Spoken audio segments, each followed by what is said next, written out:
do see one, though, there could be some strong winds and some hail. We'll keep an eye on that. Better chances farther north and northwest. We'll talk about a chillier 7-day forecast coming up in just a little bit. Cheryl. Thank you, Mike. Here in Richmond, the city officials have released its after-action report today, sharing how much January's winter storms impacted us and how the city responded. From January 23rd to January 28th, the Communications Center says it answered more than 2,000 phone calls. More than 95%, they say, were answered within 20 seconds or less. The big question, how much did the storm response cost? The final tally of finance reports estimates around $4 million was spent by the city.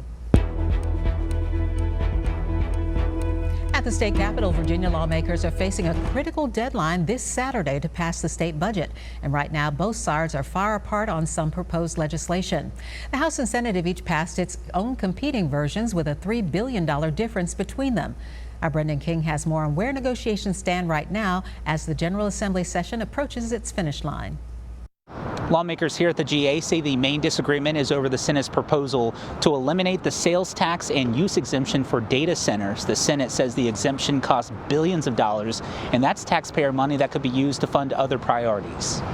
The budget conversations are going a little bit slow right now, but guess what? We're going to get there. My personal relationship with her is wonderful. We have a great relationship. So we just have a difference of opinion on some budgetary matters, and that's it. The lead negotiator in the Senate, Senator Luis Lucas, posted online Tuesday disagreeing that it was on her to coordinate a meeting with the governor, House, and Senate because she says she already delivered a budget that, quotes, makes life affordable by ending a tax giveaway to big tech.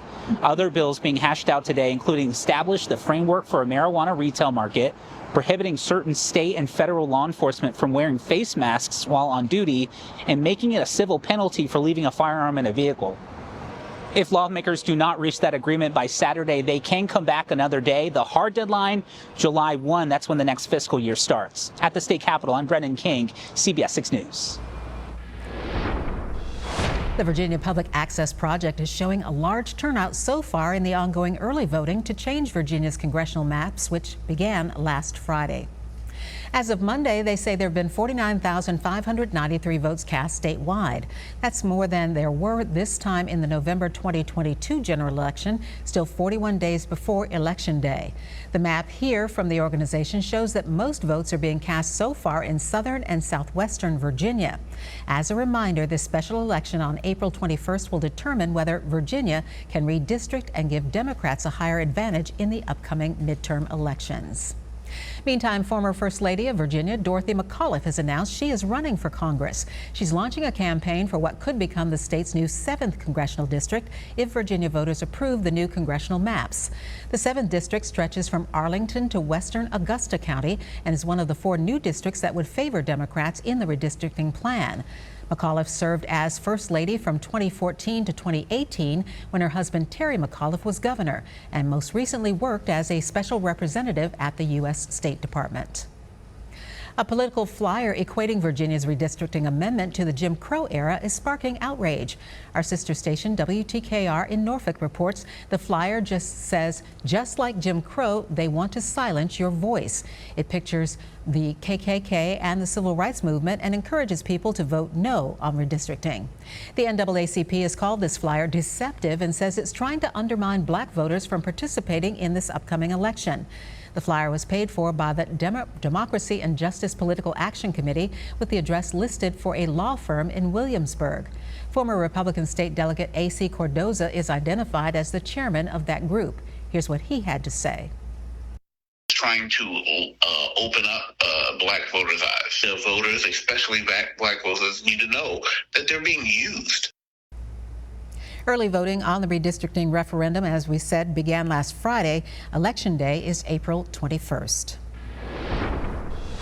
A new teaching model is making waves in Henrico County. 9 schools have already adopted the Next Education Workforce model, changing the way teachers and students work together. Our Caroline Colburn breaks it down and explains how the county wants to expand the program even further. Under this model, teachers in certain grade levels in elementary and high school work with the same group of students to teach a variety of subjects. The goal is to help students learn more like we do in the real world. Instead of focusing on one subject at a time, teachers rotate among the same group of students and can help apply subjects like English and history all in one. At the elementary school level, instead of having one homeroom teacher for all subjects, teachers focus on 1 to 2 subjects and students switch between teachers during the day. At the high school level, about 80 to 100 ninth grade students are grouped together and all have the same teachers for their subjects instead of each student just being randomly assigned. Taylor Snow, Director of Secondary Teaching and Learning, says the new model is not only improving teacher retention rates, but it's also increasing student collaboration.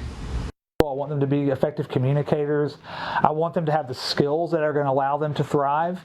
And that's what this is all about, is focusing on those skills that students are going to be able to take into the world with them, that'll make them more marketable for jobs, that'll set them apart, and that will also satisfy the needs that we know our employers are asking for. Eventually, this model will be implemented in Henrico's middle schools, but 6 high schools will move to this model over the next 2 years. In the studio, I'm Caroline Colburn, CBS 6 News. Operation Epic Fury continues in the Middle East, but concerns are rising over the growing cost of that war with Iran. Just ahead, how military experts say the price is adding up and impacting American taxpayers.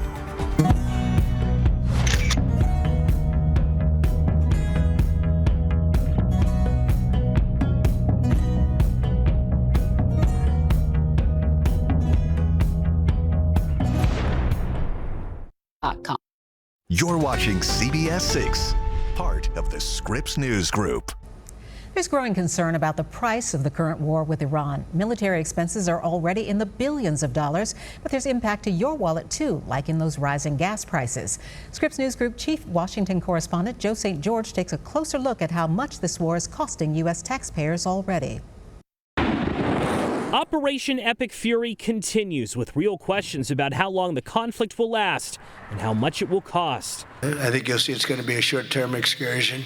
Regardless of if the war is over soon, like the president said earlier this week, or if it is just the beginning, like this social media post from the Pentagon on Monday, military experts tell the Scripps News Group that Congress will need to eventually address the billions of dollars the U.S. military is spending. Pentagon has said $1 billion a day for the first week. Most of that is not already in the budget. Retired Colonel Mark Kansian is a military analyst with the Center for Strategic and International Studies. He estimates that the first 100 hours of the conflict cost around $3.7 billion. But with the U.S. now having control of Iranian airspace, that allows for cheaper weapons to be used with more limited ranges, lowering daily costs. Kansian estimates the war now costs around $500 million a day. We're spending far, far less on munitions than we were in the first couple of days. The White House has yet to officially request more money from Congress, but sources tell the Scripps News Group that a request is anticipated, with a growing concern for the state of the United States' most advanced weaponry, a concern shared by President Trump, who posted on Truth Social, quote, "At the highest end, we have a good supply, but are not where we want to be." Kansian says one Tomahawk missile can cost upwards of $4 million. One Patriot missile can take years to produce. The military cost has just one impact on taxpayers. I have to have gasoline to roll. If it's not cheap gasoline, well, I'm kind of on the warpath. Who do I find to fix this? Richard Clark, a Lyft and Uber driver, explained to Scripps News Detroit how high prices impact him. Gas Buddy estimates Americans are spending $187 million more each day on gas than last week. A separate report by the investment group Raymond James says if oil prices stay the same, it will wipe out any tax benefits this year from President Trump's One Big Beautiful Bill. Joe St. George, Scripps News Group, Washington. And here are current gas prices from AAA. Nationwide, the average price for a gallon of regular gas is now up to $3.57. Virginia's average was once again about 2 cents a gallon overnight to $3.34. And in Richmond, drivers are paying a total of $3.41 a gallon for regular gas. High temperatures today are going to get into the mid to upper 80s, well above the normal high of 58, and will likely shatter the record from 1990. But it's going to be significantly colder by late tomorrow. We'll talk about that coming up next.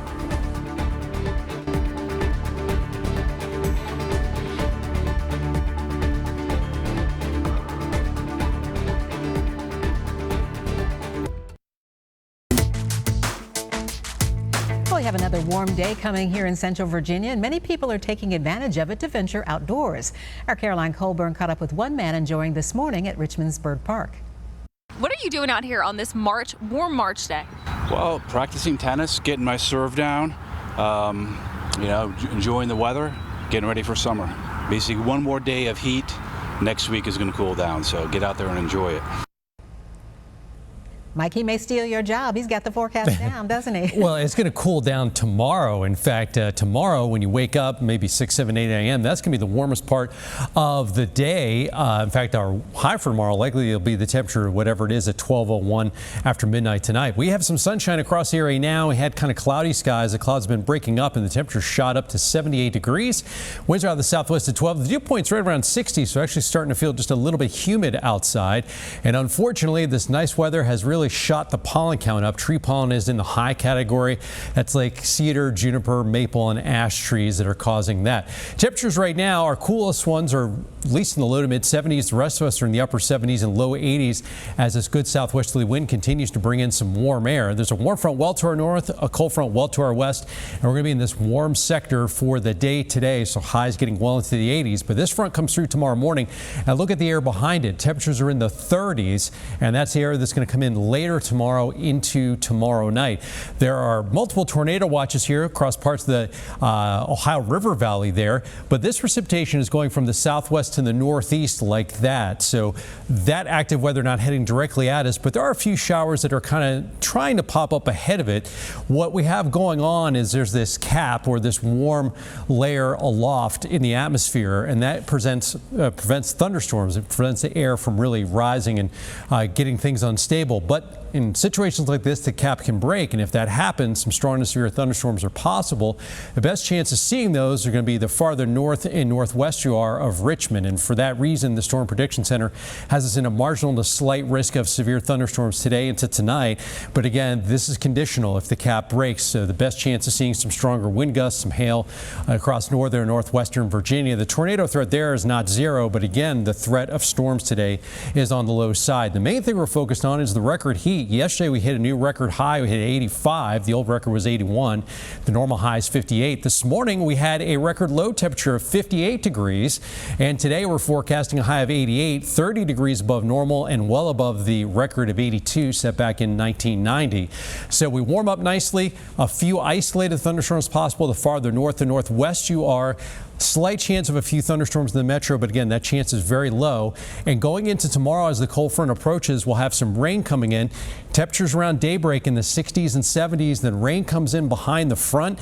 Temperatures crash, and we may get some rain to mix with or change over to some wet snowflakes for a couple hours tomorrow afternoon. 4 o'clock, temps will be down into the 30s, and then it is going to be chilly going into Thursday night. Temperatures will be way too warm for any snow to stick tomorrow if that does switch over, but a crash of the temperatures definitely going to happen. 32 going into Friday morning with a high of 60. The weekend's looking nice. Highs mid to upper 60s. Good for the Virginia Derby. Maybe a shower by late Sunday. And then we have another punch of cold air coming in for next Tuesday.